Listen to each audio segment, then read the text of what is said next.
Assalamualaikum and very good evening to Madam Faradina. So today we are from Group BIL 2022B Commercial Law representing about Louisa Carlill versus Carbolic Smoke Ball Company.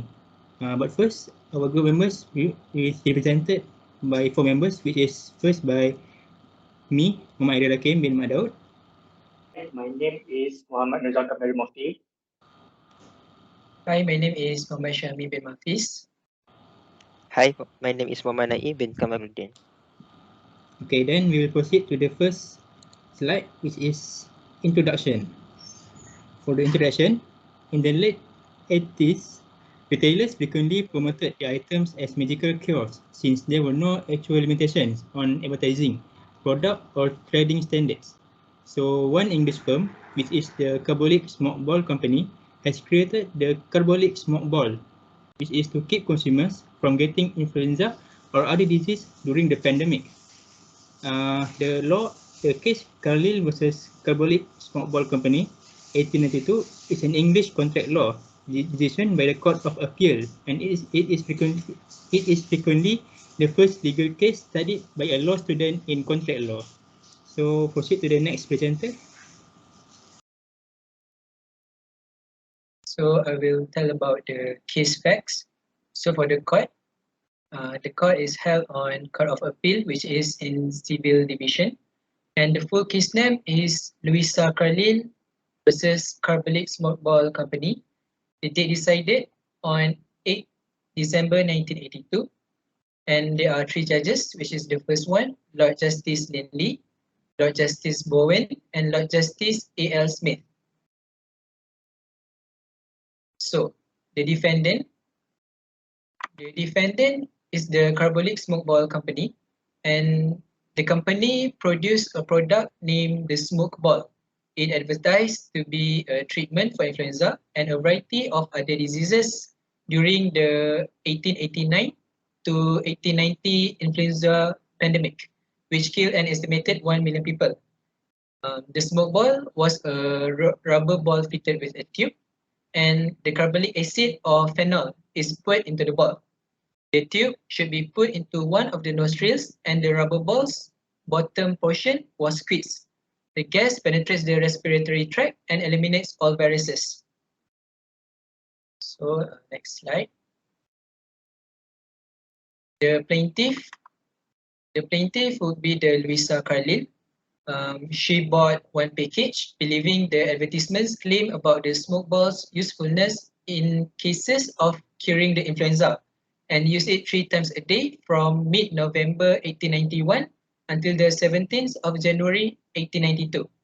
When she got an episode of influenza, her husband then addressed a letter to the defendants on her behalf, explaining what had happened and requesting the £100 promised in the advertisement.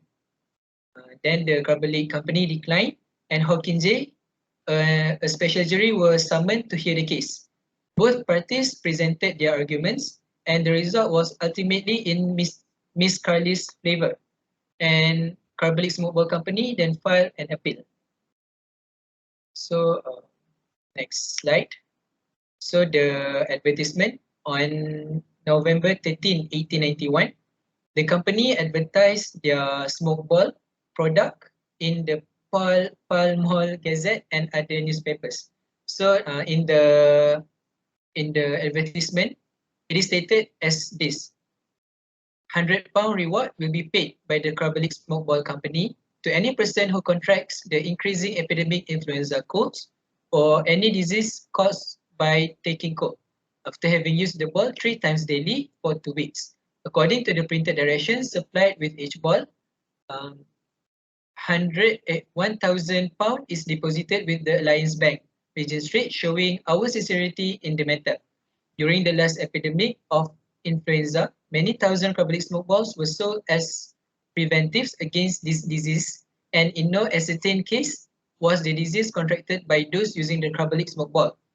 One Carbolic smoke ball will last a family several months, making it the cheapest remedy in the world at the price. Thanks post-free, the ball can be refilled at a cost of 5s.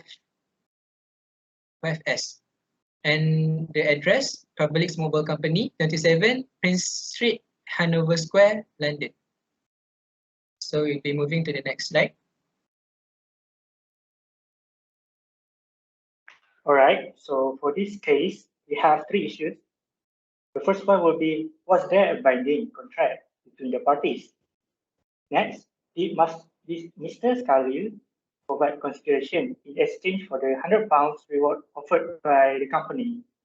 And the last one will be, did Mrs. Carlill notify Carbolic Mobile Company of the acceptance of the offer?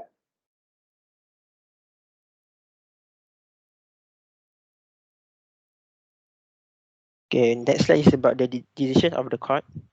The Court of Appeal together rejected the company's agreement and held that the Smart Ball company was fully binding contract for £100 with Mr. Carlill. There are reasons, which is first, the £1,000 demonstrated that intent and thus it was not a mere sales path. Second is about the quite possible to make an offer to the global. Third one is the unilateral contract that can be accepted through full performance, and the last one is the purchasing product constitute a good consideration. So according to the Lord Justice Lindy, it is stated that there was a binding contract because it is a unilateral contract. The small ball company made an offer, and Mrs. Carlyle accept the offer by performing the requirement offer. In unilateral contract, communication of acceptance is not expected or necessary. If there is a offer to the world at large and that offer does not expressly or impliedly require notification of performance, performance of the specified condition in the offer will constitute of performance. The performance of the specified condition in the offer will constitute acceptance of the offer and the consideration for the promise.